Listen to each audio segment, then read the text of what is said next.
What's up? Welcome in. It is the Certified Fresh Sooners on SI postgame podcast here after Oklahoma defeats Tulane 34-19. I am Ryan Chapman, joined by the great John Hoover. John, say words for the people. No disease sandwiches tonight, people. no disease sandwiches. Kickoff. We're out of here at 10 o'clock. It's 10 o'clock right now. It's 10 o'clock right now. Maybe we'll keep this a little bit more coherent, seeing as we've averaged about 2:15 at the start of our last two pods. Maybe for you guys. I got on stage at the Party at the Palace at 8:45 this morning, so shout out to me. To my right, your right, I'm sorry, I don't know. It's Randall. What's up, Randall? Not much. Just, again, not enjoying not being here at 2 in the morning. Yes. We're actually enjoying, so just to get you a lay of the land, Oklahoma wins 34-19. Bizarre game. We're going to break it all down. We've done post-game. We've had some stories. Oklahoma Sooners on SI.com. Be sure you're there. All of our videos, all of our stories. We've written about Jackson Arnold tonight. We wrote about R. Mason Thomas tonight. We'll tell you why I wrote about both those players. A ton more coming on Sunday morning. Also go to Who's YouTube, John Hoover Media on the YouTube. Above us, we have Georgia and Kentucky. Kentucky just like surrender punted down 13-12. That's what's happening there. All the weirdness with UCF and TCU. That unhinged game's happening. So it might be a little all over the place, which is kind of fitting for this gentleman, as Oklahoma was all over the place this afternoon against Tulane. Coming into it, offense. Almost no one talked about the defense this week for really good reason. And the offense came out, and outside of the second drive, where kind of sputtered a little bit, Logan Howland was the victim of just a huge bull rush on 3rd and 5. Didn't result in a sack, but it did result in Logan Howland getting yanked. Sexton moved over to left tackle. Heath Zeta, the redshirt freshman, came in at left guard. And Oklahoma moved the ball a lot in the first half. They went into the break almost 21-0. They got up 20-0. The defense gave up a late drive there, just like against Houston, but it wasn't perfect by any means in the first half. Jackson Arnold was making good decisions, getting the ball to Deion Burks really quick. That was some of the stuff we had asked for. Where are the easy layups? You got Deion Burks in there. Jackson Arnold with his feet started moving the offense. You saw Zion Kearney get in there. You saw Bauer Sharp. We saw bigger target. Everything we asked for, you saw. Not a ton of consistency, but it got moving. And then the bottom fell out in the third quarter, culminated with Jackson Arnold's pick. So it was just a weird up and down day, and then they somehow rebounded to close the game out. Yeah, we'll finish this thing strong is the way they approach the fourth quarter. We talked all week. We talked certainly in the midweek podcast about Sept Latrell's offense through the first two games hadn't had any real identity. They weren't spreading the field wide. They weren't running tempo. They weren't throwing the deep ball. They weren't hitting screen passes. They weren't running counter runs.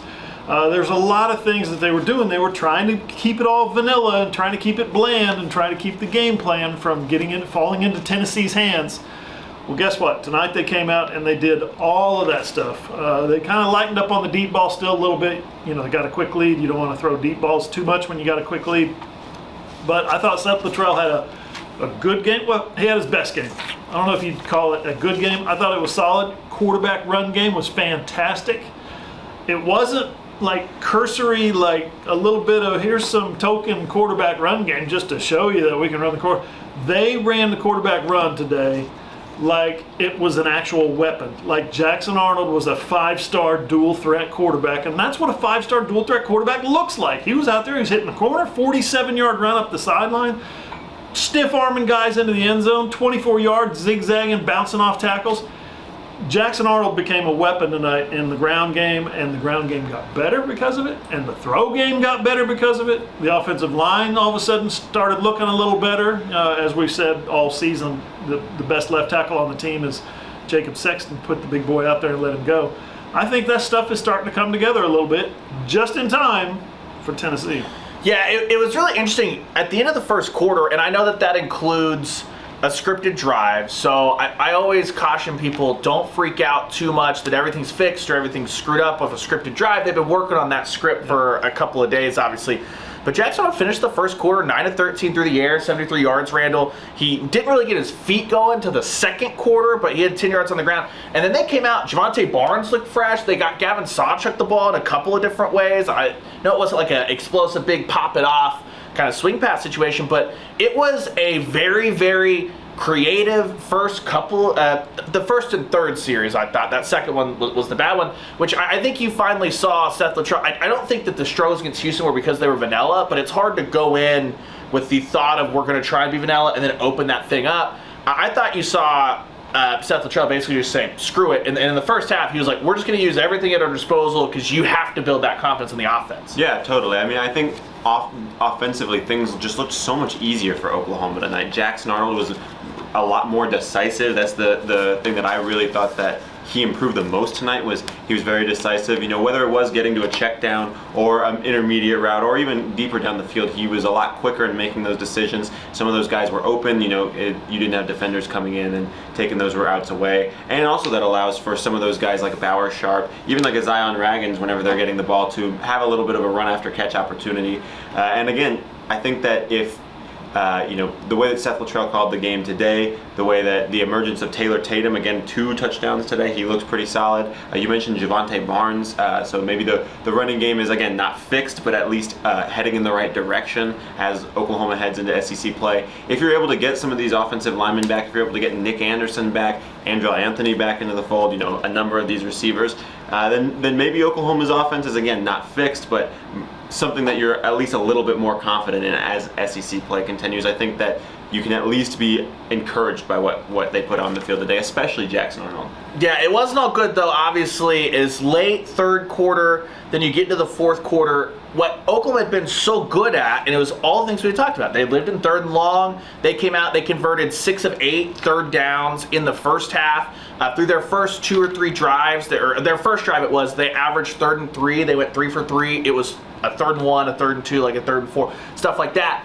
That was the stuff we had all talked about, right? Is they can't live in this 3rd and long situation. Well, in the second half, after their first drive, they came out really long, methodical drive, ended in a field goal. I really didn't have much of an issue, even though it came out ending in a field goal. I actually think Hoover and I both started writing our story coming out of halftime, thinking, okay, 24-6, this thing's in hand. And then I truly, we haven't got to watch it back yet, but I don't know what started to happen where it almost felt like Oklahoma's offensive line began to wear down a little bit, that you started to see some mental mistakes pop up that are associated with being tired. Tulane had 3 sacks in the second half. That first one was a big 7-yard loss that put Oklahoma way behind the sticks. They had to punt it. And then that led into the really just back-breaking exchange at the start of the fourth quarter where you think that, okay, the game had sat. Tulane went on that touchdown drive, so they had cut it to, 24-12 at that point. You're thinking, all right, if the offense can just get one more scoring drive together, that's where the first mistake happened. And then Jackson Arnold just had a massive, massive play that can't happen. You leave a blitzer unblocked.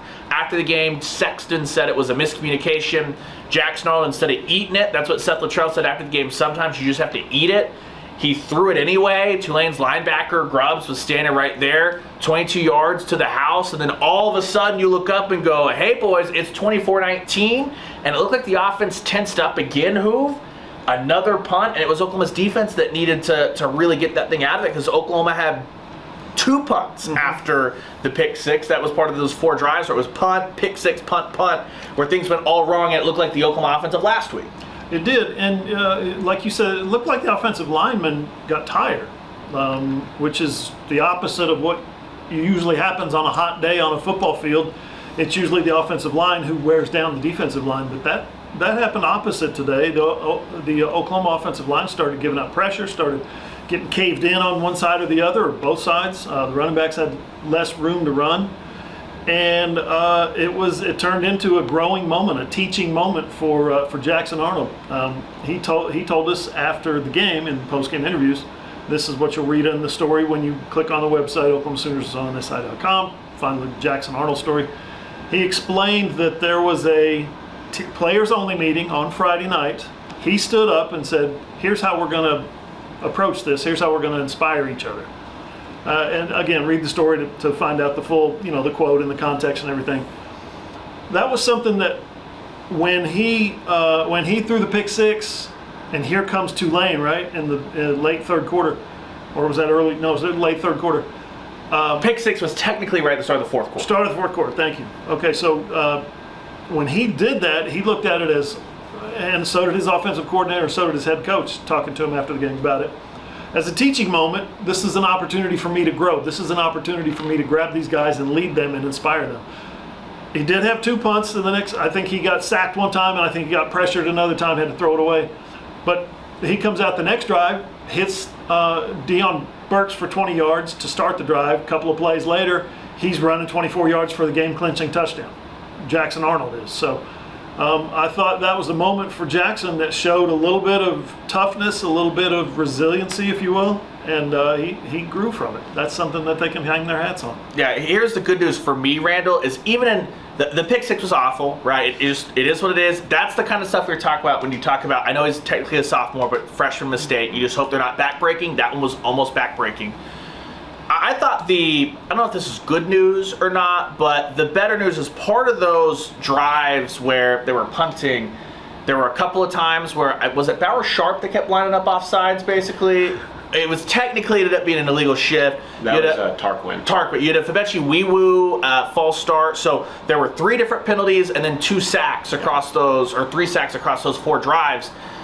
I didn't think that Jackson got as hurried and looked like he was pressing as much in those couple of possessions, the ones that not the pick six, as he did in that second half against Houston. Then he was able to rebound. I thought that was really, really good news, but you still saw the warts of you had some misassignments, you had some penalties, all the stuff that you'd expect from an offensive line that has not played together. And that's the kind of stuff that they just can't have happen for a whole quarter against Tennessee next week. Right. I mean, we talked about it, I think, in our post-game wrap. You know, the defensive line talent that Tennessee has, this offensive line unit's got to shape up really quickly because it's going to be unlike anything that not only have they seen this season, but even really last year. I mean, there's no one like James Pierce that was on last year's schedule. And so these guys who, again, most of them did not play at Oklahoma last year or weren't in the game last year if they were at Oklahoma. They're going to have to, adjust to SEC play within, the next 7 days. And I think that there were definitely some positives. I think just watching the game, even if you weren't zeroed in on the offensive line, the way that Oklahoma moved the ball and the way that Oklahoma moved the ball on the ground, I think that that's really encouraging, that offensive line did make some improvements. But, I mean, again, we talk about all the time getting the same 5 guys on the field. It's another shift. I know that those guys, when they were in there, they played a lot of snaps together this afternoon. But again, the group you started with is not the group that ended the game. And so next week, are we going to see more musical chairs? If some guys that we think would be in the starting lineup get healthy, then you're going to see a different group out there again. So it'll be interesting to see how, again, that translates with this offensive line, how that, the experience together goes forward. But they have to fix some of those issues, like you said before, Tennessee, because they are not going to be able to rebound the same way when it's James Pierce rushing the passer as some of these guys at Tulane, Houston, Temple, etc. Is it weird? Oklahoma finished with 182 yards on the ground. I still don't think they really ran the ball that well. They picked their spots. Jackson was really good with his legs. It was 97 net yards, but he had 118 yards and he was going forward. It was the sacks, obviously, that came out of that. You look at the running back room, Barnes had 53, Taylor Tatum had 27 in a score. He also added a 9-yard touchdown catch. Sawchuk still only 6 touches, 16 yards at running the ball. The good news, Hoove, Arnold's going to be able to use his legs. And I thought that when they were able to break off a couple of big runs, Javonte Barnes had that 14-yard run on that cutback lane. Usually that meant that when they strung those together, they scored on those drives. The bad news is I still don't think they did enough from the running backs specifically to say, I think Tennessee will come in next week and still go a lot of heavy boxes and say, if Jackson Arnold wants to run for 150 yards, then we're going to let him run for, he's going to have to run for 150. I still think there's a lot of room to grow in that area. Yeah, Jackson had 100 yards and 75 of it came on 2 runs, right? Ish, sort of, right in those numbers, 47 and 24. So, is that dominating line of scrimmage? Is that getting down, get your hand in the dirt and clearing guys out, road grading, down the field and getting first downs? No, that's not. That is your quarterback sneaking out and making plays is what that is. And one of those was a scramble, if I'm not mistaken. The touchdown was a scramble, wasn't it? He was back to pass. He was looking and he said, there's nobody over there. I'm going to go run. Ended up bouncing off a couple of tackles. I believe that's right. But the design run, the 47-yarder was a design run. So that's something that, it adds, it supplements the running game. You still need to be able to turn and hand the football off to your running backs. And Oklahoma wasn't doing that very well today. No, it'll be fascinating because I think that Heath Ozeda is a bigger, more physical guy. I think that 5 you saw today, if Branson Hickman can't go, that's going to be the big caveat with everything this year. I think that's your most physical offensive line probably. but still too often Tulane was able to just stuff them on first down.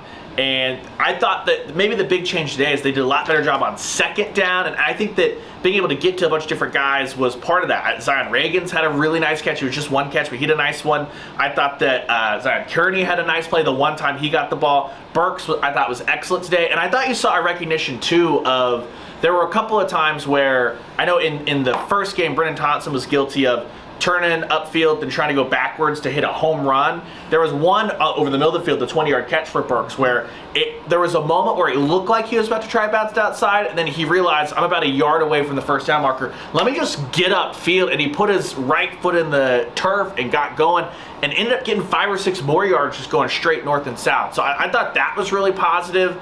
But there's still this running game has a lot more room to grow to be anywhere near one that can piece itself together and be consistent against Tennessee, but at least it showed signs of improvement, which coming from where it was a week ago, look, it's not going to be satisfactory. If they run the ball like this against Tennessee, I still don't think they win, but at least there's something to build off of where if Jackson doesn't have the pick 6, you can start talking about they're going to need to be better on special teams, but maybe trying to win 2 to 3 phases against Tennessee to give yourself a shot to be in a close game late. Yeah, I mean, mentioning what Tennessee's done and what Nico and that offense has done, they've made it look a lot easier in every game really than Oklahoma has. And so, obviously Oklahoma's defense is going to have to perform well, but can Oklahoma's offense, if they do get a good performance out of Oklahoma's defense, can Jackson Arnold hit enough throws? Can they make enough plays on the ground? If they are in short yardage situations, not necessarily a 3rd and 1, but if it's 3rd and 2, 3rd and 3, can you run to pick up those first downs? Can you move the sticks on the ground? That's going to be important, not just against Tennessee, but really throughout life in the SEC. You've got some tough games looking at the schedule now that, even aside from Tennessee, that you're going to need to be able to, grind out the game late. And, I think that you have to start building towards that now. I think that, in the past, obviously, Oklahoma's offensive lines have always really taken the non-conference schedule to gel, but this seems like a little bit of a different scenario. It seems like a much more I don't want to say dire situation. That seems dramatic, right? But you need to really shape up quickly. I've said it multiple times. I feel redundant saying it almost, but that's just the case with not only the offensive line, but in the backfield. Sawchuk only getting 6 carries again. That's really interesting to me. I kind of wonder if maybe he's hurt again. We've seen him, deal with some injuries throughout his time at OU, and if they're not featuring him, is it performance related or is he dealing with a little bit of an injury? So that's interesting, but I think that like you guys mentioned, you saw some good things out of Tatum, some good things out of Barnes. You just have to see more and more consistently. Here's another big area of concern I have still coming out of this one. The longest pass play for Oklahoma, just 20 yards. It was that Burks play, like you mentioned. The 2 scrambles from Arnold that were, the big one and then the 47-yarder and the 24-yarder. Those were huge for Oklahoma, but this is still not an explosive offense. You look at Arnold, his targets 20-plus yards down the field. He was 0 for 2. His throws between 10 and 19 yards, he was just 1 for 4. Everything else, he was between 0 to 9 yards or 7 of 9 behind the line of scrimmage. So it's still a lot of horizontal passing game, and that's the thing, right? Jackson Arnold we know he's got the arm talent. Dylan Gabriel, there's a lot of frustration last year of him missing on some of those deep balls that could have really unlocked this Oklahoma offense. I think there was one ball that if he had led, who was it Burks? It was going into the south end zone where the ball drifted out of bounds. If he could maybe put it more on the numbers toward the goal line, I thought that there was a chance to maybe run under that ball. Those are the things that I think, simply put, if Oklahoma's going to beat a Tennessee, if Oklahoma's going to beat a Texas here in a couple of weeks, they're going to hang with Ole Miss. Those are the plays that Oklahoma has to connect on, and we still have not seen any semblance of Jackson Arnold being able to be on the same page with one of his receivers 20, 25, 30 yards down the field. Yeah, the longest play of the year was the second play of the year. Remember the corner route to Jalil Farouk, right? They haven't come close to hitting that with any kind of regularity. Like Ryan said, 20 yards is kind of the limit right now. And that's for a quarterback we know he's got a strong arm, like Jackson Arnold. That's got to be frustrating. But at the same time, personnel-wise, yes, you'd like to see the freshman get out there and go deep. Yes, you'd like to see Deion Burks, as he did in the spring game against the Oklahoma secondary, if I'm not mistaken, go deep and get open behind the secondary. You'd like to see that. Brennan Thompson missing in action. I haven't seen him run deep balls all season. So a couple of times he tried it and they were, they're thrown out of bounds. I guess the point is, if Oklahoma could hit those with any, or at least threaten those with any kind of consistency, that's going to loosen up the defense a little bit. Then your running game comes along. Just a quick point on that. It's funny because last year Oklahoma, Dylan Gabriel knew where to go with the ball. He knew where to put the ball, but he just couldn't quite get it there. This year it's a completely different problem, not being able to work that deep passing game. It's not that Jackson Arnold can't get the ball there. It's almost too scared, too timid to put the ball down the field there, or whenever he does take that shot, to put it necessarily close enough to be potentially in harm's way. Yeah, no Nick Anderson today. That was the he went through warm-ups. He did dress out, so that's different than what's happened the last 2 weeks. I know it sounds like we're splitting hairs and all that stuff, but the last 2 weeks he's been in shorts and the jersey with no pads, all that stuff. He did fully dress out today. He actually looked like he was actively, and you would know better than us, Randall, but from the press box, Angelo Anthony did not look like he was actually trying to put himself through a warm-up. Nick Anderson looked like he was really testing it, didn't give it a go. That's one piece that it felt like Oklahoma got Bauer Sharp going a little bit more today. I just wonder if Nick Anderson's able to get back in for this Tennessee game. He's got to be up to speed immediately. That's a guy that really can make some money for Oklahoma between 15 and 25 yards down the field. And if that starts hitting with more consistency, maybe that frees stuff up for Deion Burks. We've seen Brennan Thompson be in good spots on some of these drags across the field. I think that's a great spot for him where maybe he can get lost a little bit.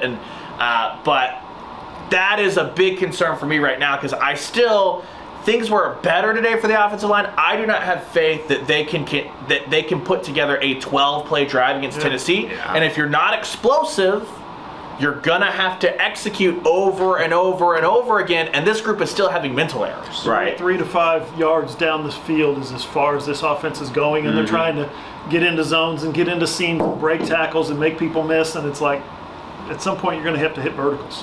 Yeah, so going back to Nick Anderson, he did put himself through the warm-ups that the rest of the team goes through. So that's not only stretches, that's not only individual drills, but when the team goes through their kind of walkthroughs, when Jackson Arnold's throwing balls to the team, Nick Anderson went through that part of the warm-up too. So there was a brief moment where down on the field we were kind of wondering maybe he'll give it a go, but it kind of always seemed like that this week was going to be a little.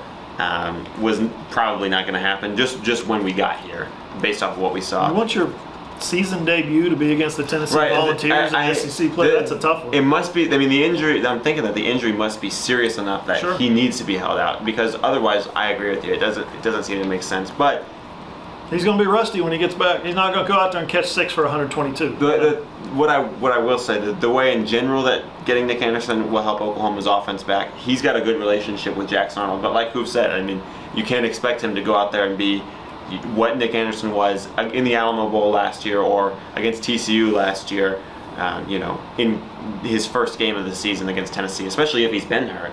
And so you're going to need to hit a few of those big plays to some of your other receivers, or like you mentioned, something's going to need to change, and you're going to need to consistently execute, whether that's in the short passing game or the run game, likely both, honestly, if you're going to have anything sustained against Tennessee. Yeah, I thought in a weird way, and it's weird to talk about this, I think that everyone, and I think everyone's here, has recalibrated their expectations for the offense. So there were a couple of moments where, for instance, the third drive of the game, Oklahoma went 10 plays, 42 yards, had to punt, but they did run 3:26 off the clock.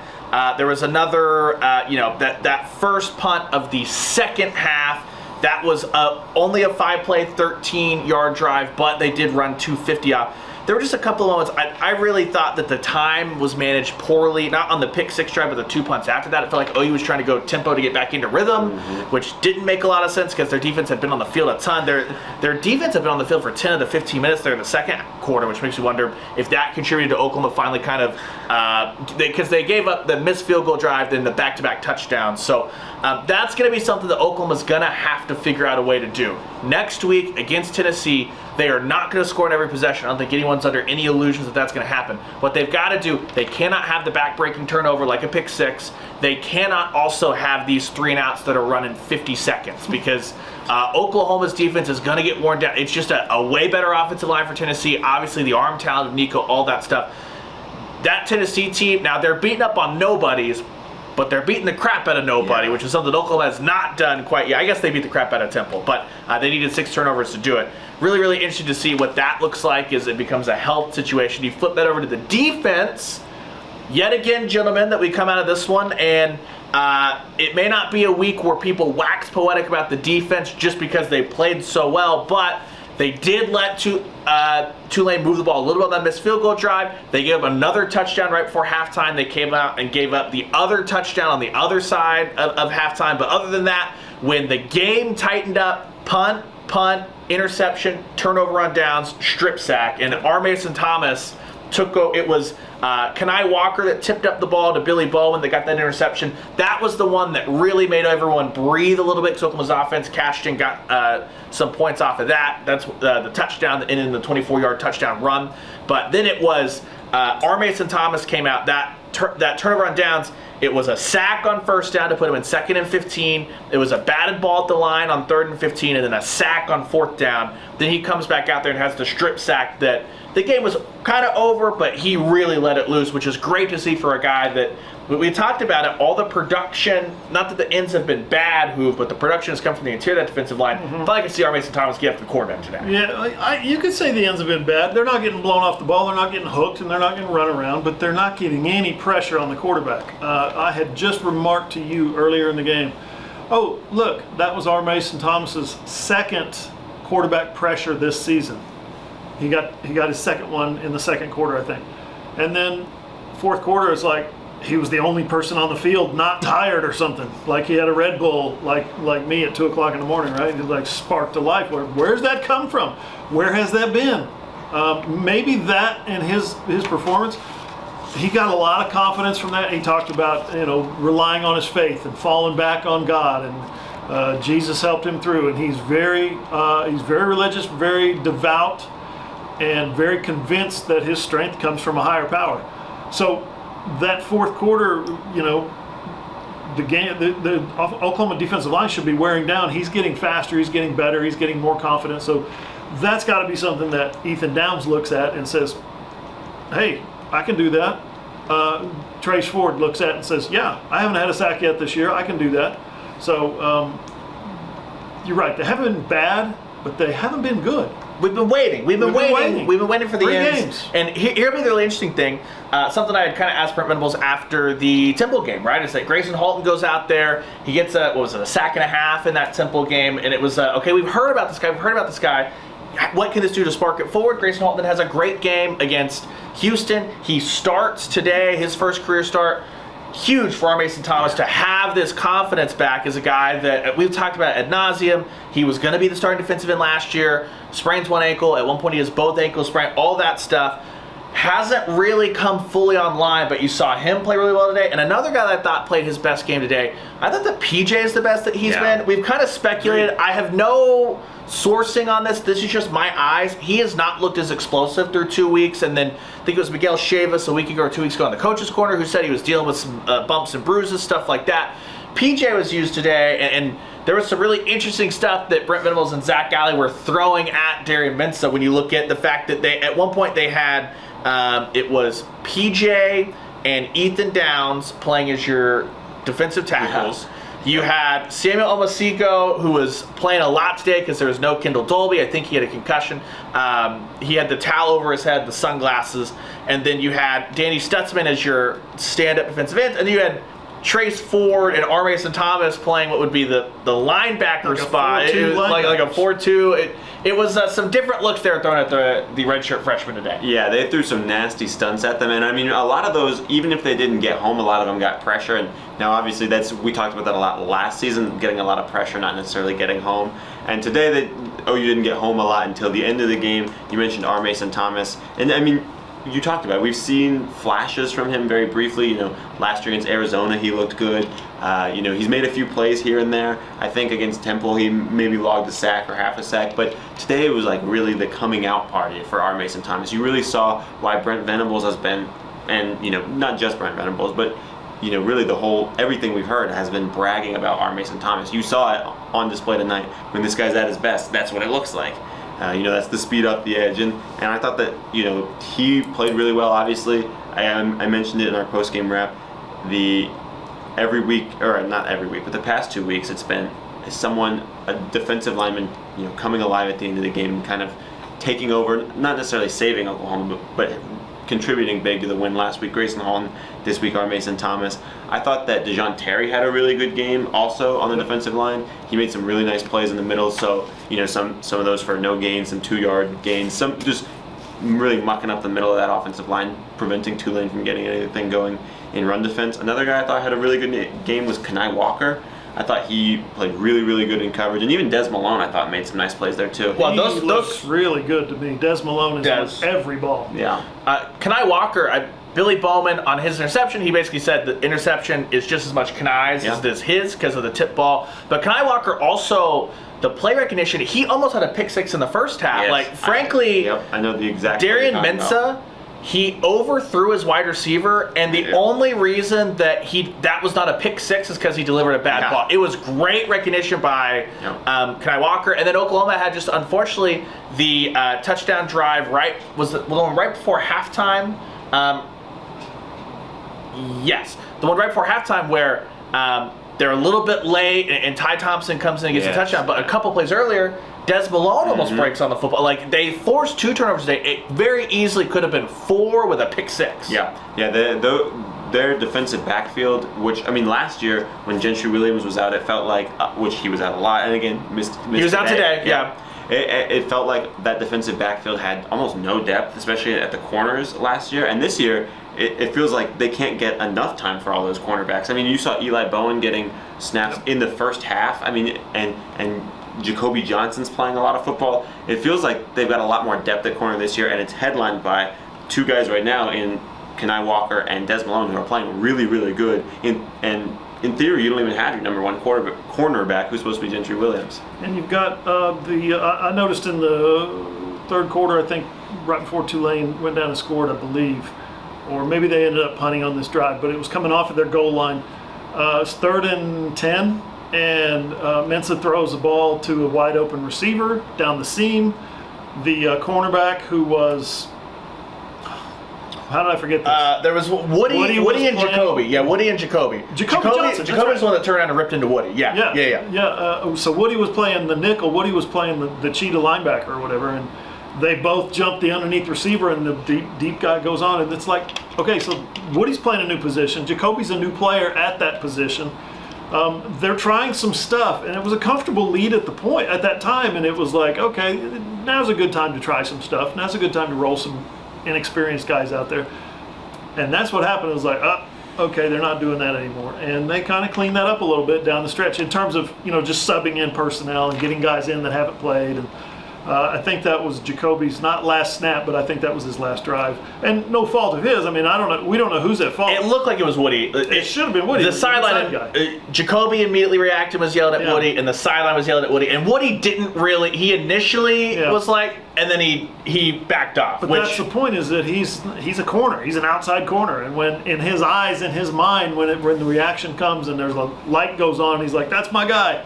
No, that's not your guy. You're playing a different position. That's your guy. So, growing pains in this defense. It's going to happen. They're not perfect. I think they're good enough up front that they can make a mistake like that once in a while and overcome it. Well, here's the thing. What it felt like to me, boss, was this is the first game that you've really seen Zach Alley and Brent Venables dial up any of those real blitz packages. Yep.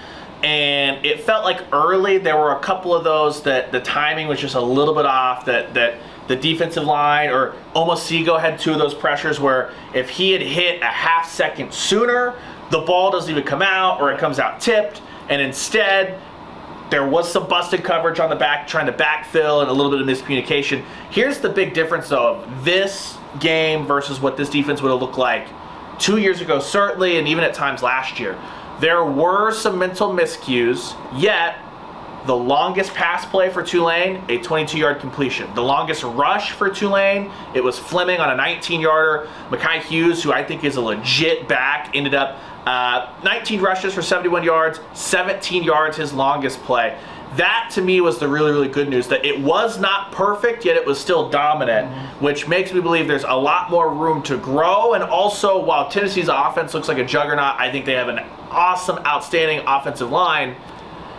Nico's still a redshirt freshman quarterback. Nico's not played in a close game yet, and he's not going to have had anything close to what Brent Venables and Zach Galley, all the different looks they can throw at him. At one point, you remarked to this, on a third down, PJ DeBoer dropped 30 yards into coverage, and you could tell that Mensah was going, what the hell is happening? Because that was where he was trying to go with the football, and he patted it twice going, hang on, 34, large man, in my way. That, I think, is where I have the most optimism for what Oklahoma can do defensively, is that they've gotten, it feels like, better with this stuff as the weeks have gone on, and we're going to see them throw the kitchen sink at Nico next week, and that we'll have plenty of time to preview this week, Randall, but that's the stuff that when they dial it up, these are the things they're going to have to ratchet up, because against Tennessee, I know that Mario Williams is talented. I was pretty underwhelmed by the rest of Tulane's wide receiving core today, which I think is a credit to what Oklahoma's secondary did.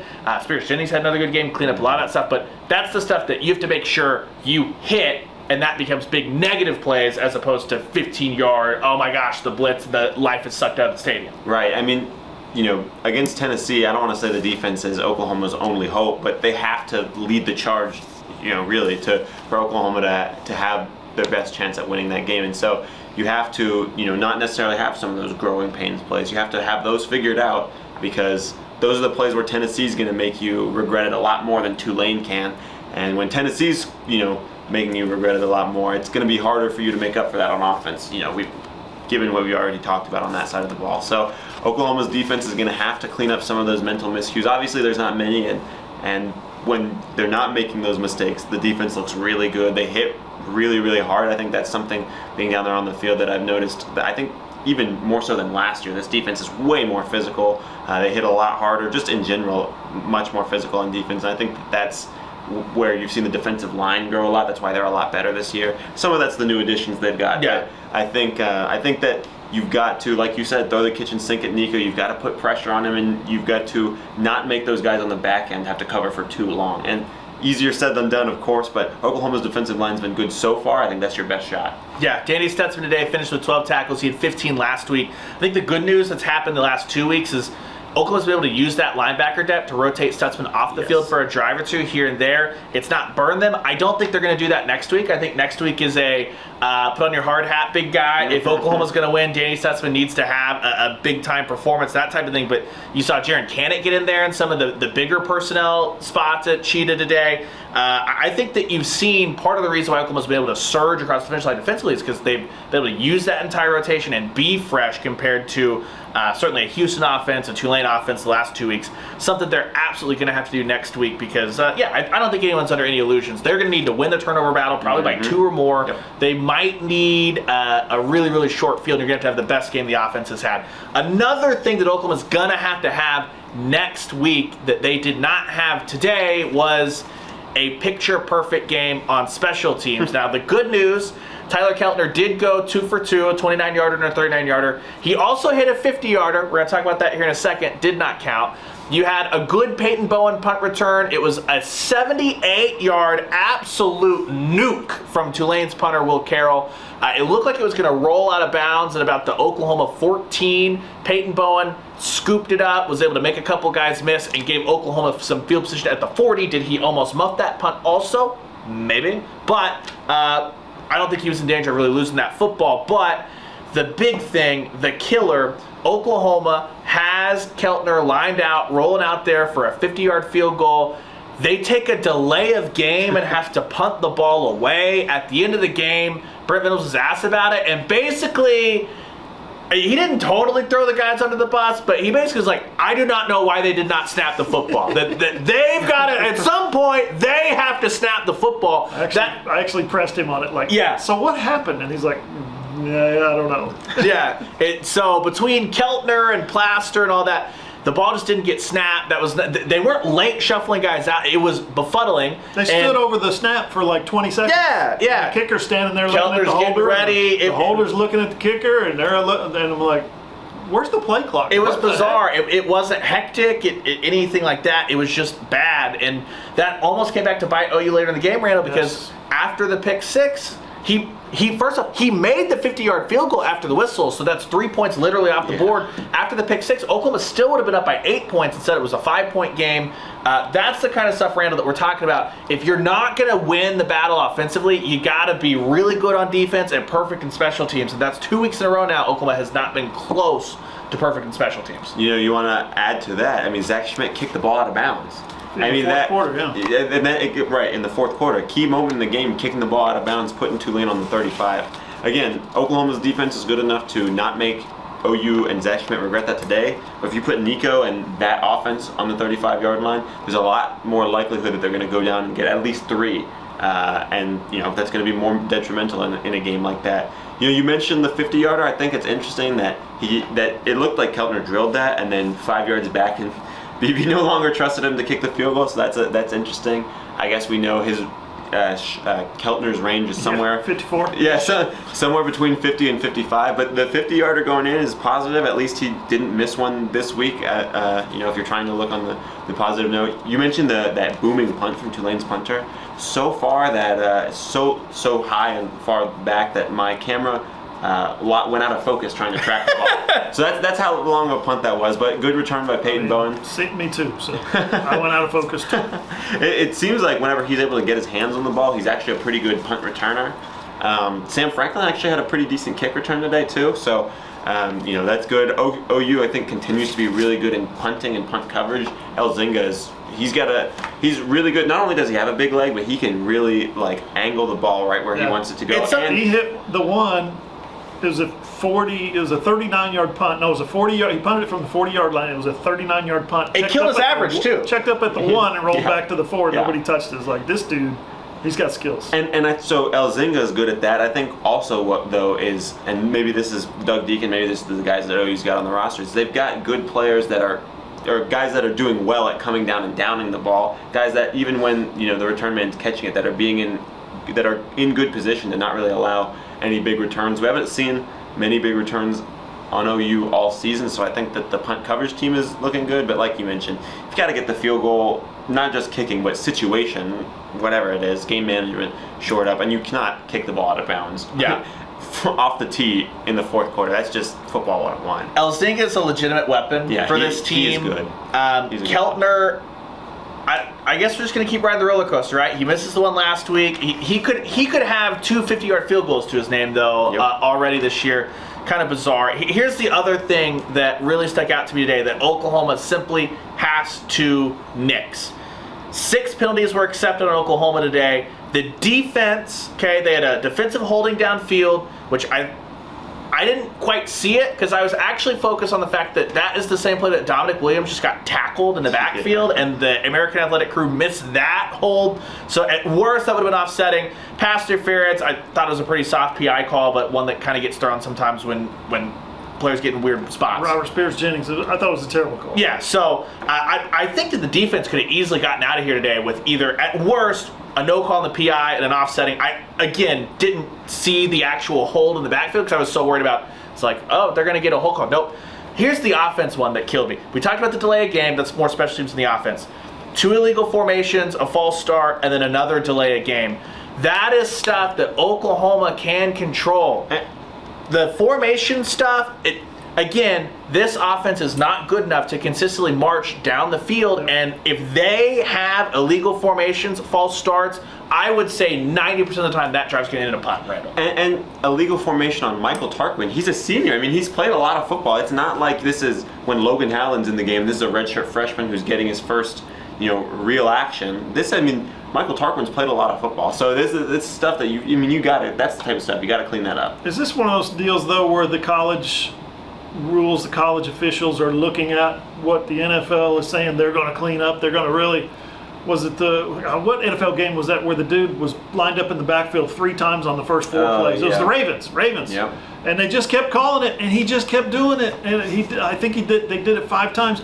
Made me wonder if somebody out here, the officials out here, are like, hey, that's something I need to watch, And then you stand out there and you see maybe his foot is a shade back a little too far, and I'm going to call that and make sure, a little bit over officious, maybe. I mean, straight up, though, I don't want to give a guy an advantage, but at the same time, come on. On one of the illegal formation penalties, I I believe in my heart of heart, Bauer Sharp lined up a yard off. Like, he lined up in the neutral zone. It looked like, and I think on the other one, I actually think it was Bauer Sharp that covered up Tarquin, and so while Tarquin got hit for the illegal, like, I think it was Sharp that might have screwed up both of those. So, well, that's something we'll have to go back, watch, all that stuff. But you iron that stuff out in practice. Regardless of who it is, Oklahoma, this offense, the state it's in, cannot live with procedural penalties. It just can't do it.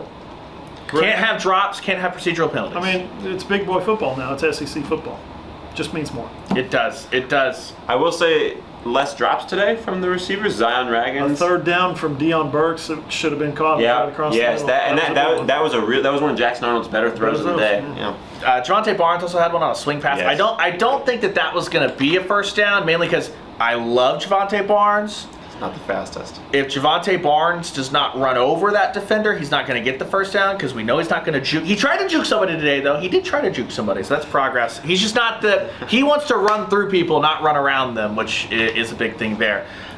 Before we get on to Tennessee and all that fun there, anything else from today that we missed? I know that we'll have more on today's game as we look back, have a chance to actually take some notes. I mean, it's so hectic during the game. We miss some stuff. It happens. That's why we have the Thursday pod. If you're watching on YouTube, you see me over here tapping on my phone and on my laptop. You see Randall over here tapping on his phone, his laptop. We are currently posting tonight's late content, interviews, player interviews, coach interviews. So go to my YouTube channel, John Hoover Media, or check them out at Oklahoma Sooners on si.com because we're getting it all up for you. We're not sticking around in the press box till 3 in the morning tonight. We are. And you can see I'm not doing either of that stuff because I'm lazy. So somebody's got to host the show. I'm lazy, clearly. It was announced. This was no shock. We knew this coming into today. We'd alluded to it. As long as Oklahoma didn't die on the field in Norman today, College game day was likely coming back to Norman. That is the case. For the first time since 2020 Bedlam, in which it wasn't an actual college game day. Before that, has it really been 2012 Notre Dame? 12 years since there's been a crowd out here in Norman watching the college game day. I was in middle school then. Incredible. I know that game day is not what it used to be, right? I know it doesn't hold the same allure. Event. It's something that, like, I was talking with Eddie about this one day, that doing this gig, we don't have a lot of, I don't spend my morning from 8 to 11 sitting around at home, and like usually I'm at, like I said, I was out on stage here at 8:45, but there's something about having it on mute in the background in the 4-box of stuff that's going on. We're going to have Ben Herbstreit, the biggest celebrity on college game day. Right here in this booth. Ben's going to be up here in this booth. No, it's big time. I think it just speaks to the magnitude of what this game is. Like, we've seen across college football. It continued today. Missouri got pushed by Boston College. LSU and South Carolina played an absolutely stupid football game that I have no clue what's heads, what's tails. You saw unhinged stuff with UCF and TCU. Georgia got pushed by Kentucky. Alabama was a little bit rocky early, then straightened that thing out. Week to week in college football, it feels like right now, Texas, Georgia, Tennessee, Ole Miss. I didn't get to see what Ohio State did today. They've kind of been in that. But Michigan only beat Arkansas State by 10 points. It's very up and down. Didn't Auburn lose today? Auburn, I think they pulled away. I think they pulled away late. It was cagey at halftime, but I think they pulled away. They were playing somebody bad. New Mexico. New Mexico State. Akron? Akron. It was Mississippi State that got smoked by Toledo. Akron, Toledo. Same thing, basically. Mississippi State got smoked by Toledo. That's right. Not shocking if you listen to this podcast, but we'll move on. Can't get organized. Sorry, that's all I have to say about that. But week to week, college football is pretty unhinged. But Tennessee is one of the few teams that has looked like a well-oiled machine. You know, real quick, I watched their game last night. Yeah, the NC State game. The NC State game. NC State was ranked 24. NC State was pretty good. The game was 7-3 with 6 minutes left in the second quarter. 7-3. I think they kicked a field goal, made it 10-3, got a 3-and-out, got the ball back, scored a quick touchdown. All of a sudden it's 17-3 at halftime or something like that. But it was a very tight game. Until the pick six. Until the pick six, that's what it was. Until late in the second quarter. So the fact that NC State hung in there as long as they did, cool. But Tennessee ended up just wearing them down, flexing their muscles and just pulling away at the end. It was obscene. Just like today. What was today? I saw 68-0 was today's. 65 points in the first half for Tennessee today. Heupel, what are you doing? And that's now, we talked about it. Kent State's not great, but neither is Tulane. And now you put up 51 in 4 quarters. It took Tennessee 2 to put up 65. So they will do the same thing in Norman if they can. We talked about it. Heupel's on a warpath. He wants to put up, they want to put you in the ground. I think both teams are going to be, NC State, like I said, I think they're quality. I think Oklahoma's better. This will be the best team each of these teams have faced. So there's a reason game day's here next week. It's going to be a good game. It'll be really interesting when you look at, for me, this is just going to be the quick analysis. We'll probably repeat it. I think Tennessee, very experienced at offensive tackle. They are weakest on the interior, on the offensive line. I don't think they are weak. I think it's a good offensive line, but where you can attack them, where I would attack them is the interior. What has been the strength of Oklahoma's defense so far? The interior. Nico has been incredible. He has had no pressure as far as a close game. He has had no pressure as far as a defensive lineman coughing on him. Shout out to the offensive line. He has had no pressure as far as a road game, because it was a very pro-Tennessee crowd in Charlotte. He's going to have a defensive lineman in his face. He's going to have a road crowd. He could still torch Oklahoma's defense, or he could have freshman mistakes. We just don't know, because Nico's not been under any pressure. Iowa's offense was a joke, obviously, in the bowl game. So as long as he put 10 points on the board, they were going to win that. Chattanooga sucks. Kent State sucks. I don't think NC State's offense is any good. They were literally trying to play ball control. The pick six happened. Once NC State had to open it up, it got away from them. So you saw that. The flip side of that, Oklahoma's offense is not good. Jackson Arnold's also, so I would say, I would put it like a 7 to 10 point line by Tennessee if I was setting the odds, stuff like that. I think Tennessee will win the game, but I don't think it's this foregone conclusion. I think Oklahoma's offense showed enough today that if they play their best game and fire on all cylinders and get help from the defense, I think it's a group that could hold on to the ball. They just haven't been explosive. That's gonna be the next step. The two biggest things for me for this offensive line, they've got to figure out the communication, the consistency, and then the offense in general has to be more explosive. Because I think that when you get into whether it's Tennessee, Texas, Ole Miss, Alabama, Oklahoma's not going to run it down any of those teams' throats. So they're going to have to find a way to say, hey, on this drive, maybe it was an 8-play drive and they punted, but they ran 3.5 minutes off, and then they hit a quick strike with Deion Burks get behind the defense, stuff like that. We just haven't seen a lot of the latter of those two things through 3 weeks right now. And you mentioned all those other teams, the Alabamas, Texases, Ole Miss, Missouri. They can all score. We don't know necessarily about Missouri to the same level as those other teams, but those teams can score. So now Oklahoma's defense is probably better than what they've faced so far, but Oklahoma's offense will still have to do something more than what they've done so far to keep up. Here's the thing that I'm actually most optimistic about coming out of this game, though. I think Jackson Arnold bounced back in a big way. He was getting hammered all week long. We've seen guys wilt. Spencer Rattler did not handle that pressure at a similar stage in his career. I think Spencer Rattler would have handled that pressure a lot better now as he got older, but the fact of the matter is Jackson Arnold's a redshirt sophomore. Sorry, he's a sophomore. He's basically a redshirt freshman. That is what age he's going to be when he rolls out onto the field against Tennessee. Like, you can't change that. I thought he had a really good performance today, and I think he's tough as nails, man. Whether you love Jackson Arnold, whether you're still waiting on Jackson Arnold, the way that he was like putting his body out there, that's a dude that against Tulane, he was in the mindset of, I don't care if I have to get my shoulder smoked, I'm getting those yards, and that's going to serve him well. Oklahoma is tested in 2 close games. Tennessee's way better than either of the teams that they were in those close games with, but I think that's a good thing. That I don't know if the moment's going to get too big for Jackson as far as that goes. We have seen him get rattled, get a little off kilter, but I think that Jackson's going to come out and he's going to put his head down and he's going to be fighting into this Tennessee defense no matter how well that goes. And his teammates love him for it. Putting his body on the line. Careful with the Tua stuff, right? You see a quarterback like Tua lower his head and try to get, don't do that.